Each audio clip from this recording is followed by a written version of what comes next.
Celery, once a big deal. Who knew? I didn't. I love celery. I've been collecting it for years. It's one of my favorite things to eat, and I have this huge collection that I just recently uncovered. Got it out of deep storage. Enjoyed looking it over.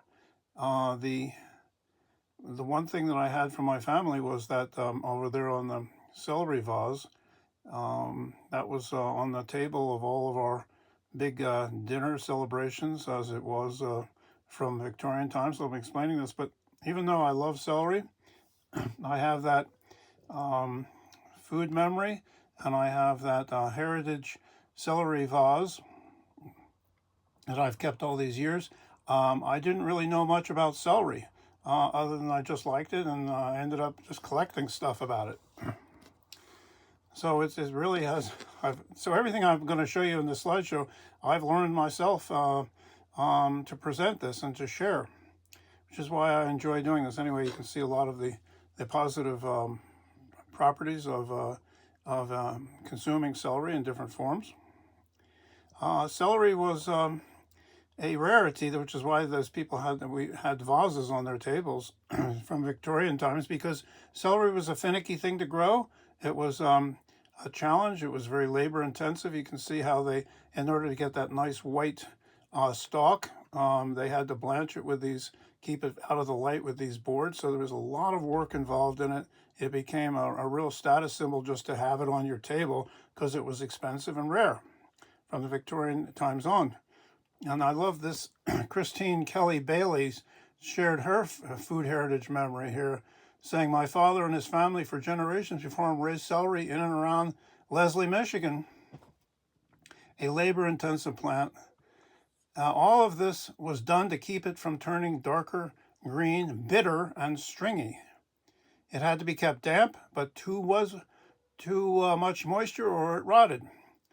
Home gardeners did not include celery because of the constant labor and knowledge involved in the outcome of the inedible product." So my dad had this victory garden for years, which I helped in, but he never grew celery.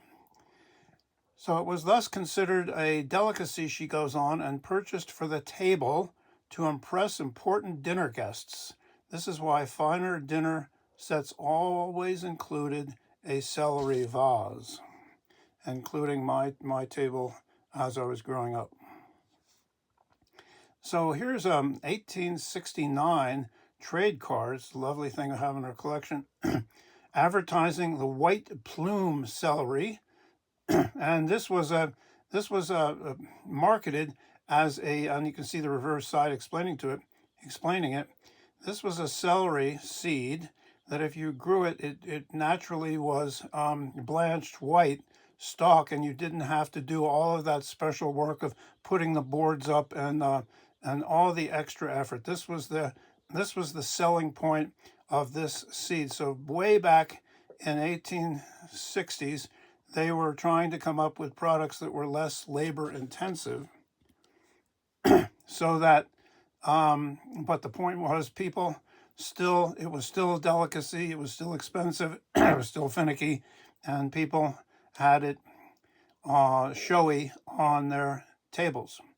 And it was certainly a major part of everybody's Thanksgiving holiday meal. The back of that card does explain, "It is well known that one half the value of celery, particularly in our best hotels and restaurants, is held to its fitness as a table ornament, and for this purpose, this new variety is admirably fitted." One of the major growing areas in the late 19th and early and 20th century was in Michigan, where they had these perfect muck soils, where the Dutch immigrants came, and they were used to growing things in wet lowlands, and learning and knew how to drain swampy areas for growing. So that's why this part of Michigan, southwestern Michigan around Kalamazoo County, became a major producer of celery. You can see the wooden shoes, which were worn by the Dutch back in the Netherlands, and they brought the custom to Michigan because This was the gear that they had to work in these kind of mucky soils where celery grows really well. And Michigan, in Portage, right outside in Kalamazoo County, celebrates their heritage, their celery heritage. I don't think they grow too much celery there anymore, but their heritage in the Celery Flats Interpretive Center, and it's now part of a regional park, which they've done really well, and they've brought in some old buildings and developed a really wonderful recreation area that also celebrates their food heritage of growing celery. And if you go in there, there's a lot of exhibits, which we're going to get to in another slideshow. Also in Michigan, you can see that Muskegon had also a celery center, and this is an exhibit they have in their Muskegon Museum about the celery farms. And then there was Celery City, Sanford, Florida, which we have done a separate, I've done a separate slideshow on that, so you can see that. Among the things I collected was these postcards. A lot of them were postcards showing cultivation in Michigan in the 30s and in Florida.